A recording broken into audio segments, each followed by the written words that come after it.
कैसे न्यूयॉर्क बना दुनिया का सबसे महान शहर। न्यूयॉर्क सिटी 8 मिलियन से ज्यादा लोगों का घर, 32,000 से अधिक सड़कों का जाल, 5 बरों और 3 नदियां। यह कोई आम शहर नहीं है। यह एक ऐसा सपना है जो हर दिन जागते हुए देखा जाता है।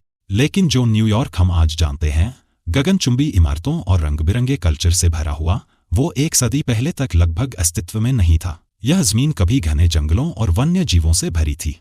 हजारों वर्षों तक यहाँ लेन पे जनजाति जैसे मूल अमेरिकी समुदायों ने पूरी सादगी और प्रकृति के साथ सामंजस्य में जीवन बिताया।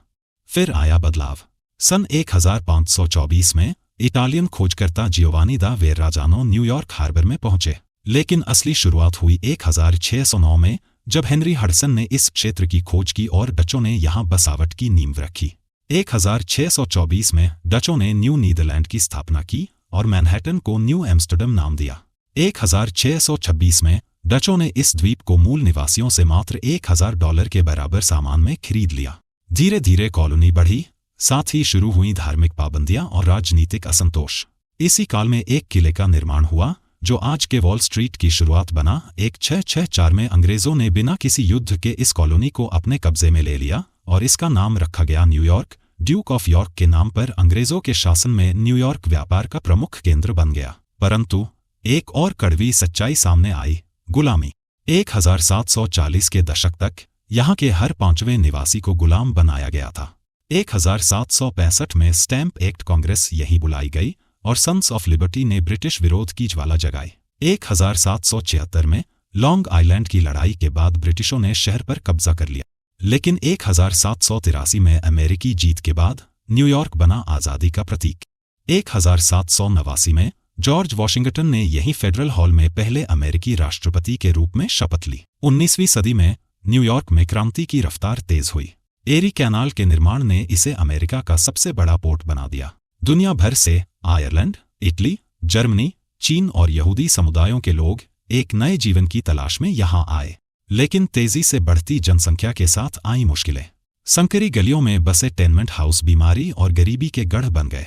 1835 की ग्रेट फायर ने लोअर मैनहट्टन को राख कर दिया। ड्राफ्ट दंगे, नस्लीय तनाव और गिरोहों की हिंसा ने शहर को झकझोर कर रख दिया। फिर भी शहर रुका नहीं। 1858 में सेंट्रल पार्क का उद्घाटन हुआ, एक हरियाली का टुकड़ा इस पत्थरों के जंगल में। Broadway, Carnegie hall, metropolitan museum of art और नेचुरल हिस्ट्री म्यूजियम ने न्यूयॉर्क को सांस्कृतिक राजधानी बना दिया। 1886 में फ्रांस से मिला तोहफा, स्टैच्यू ऑफ लिबर्टी, आज भी लाखों प्रवासियों के लिए आशा की पहचान है। 1904 में पहली सबवे लाइन शुरू हुई और आसमान को चूमने लगी इमारतें, Woolworth building, Chrysler building, Empire State building. Jazz की गूंज, नाइट क्लब, स्पीकीजीज, सब कुछ था 1920 के दशक में। लेकिन 1929 के स्टॉक मार्केट क्रैश के बाद शहर गहरे आर्थिक संकट में चला गया। द्वितीय विश्व युद्ध के दौरान न्यूयॉर्क ने फिर कमाल किया। इसका पोर्ट, इसकी फैक्ट्रियां, इसकी हिम्मत, सबने मिलकर जीत की इबारत लिखी। 1952 में संयुक्त राष्ट्र का मुख्यालय यहीं स्थापित हुआ। न्यूयॉर्क बन गया एक वैश्विक राजधानी, कला, फैशन, मीडिया और व्यापार का गढ़। 1970 के दशक में अपराध और आर्थिक संकटों से जूझते हुए भी न्यूयॉर्क ने खुद को बार बार नए रूप में ढाला। 1973 में बना वर्ल्ड ट्रेड सेंटर 2001 में आतंकवाद का शिकार हुआ, पर आज वही स्थल बना है पुनर्निर्माण और मानवता की मिसाल। 400 वर्षों की यात्रा में इस शहर ने देखा उपनिवेश, क्रांति, युद्ध, महामारी, विनाश और पुनर्जन्म। लेकिन न्यूयॉर्क की पहचान सिर्फ इन घटनाओं से नहीं है। इसकी आत्मा है अडिग, अजय और प्रेरणादायक। यही है कहानी उस शहर की जो सिर्फ एक शहर नहीं, एक भावना है। न्यूयॉर्क, दुनिया का सबसे महान शहर। Thank you for watching. Subscribe us for more such interesting videos.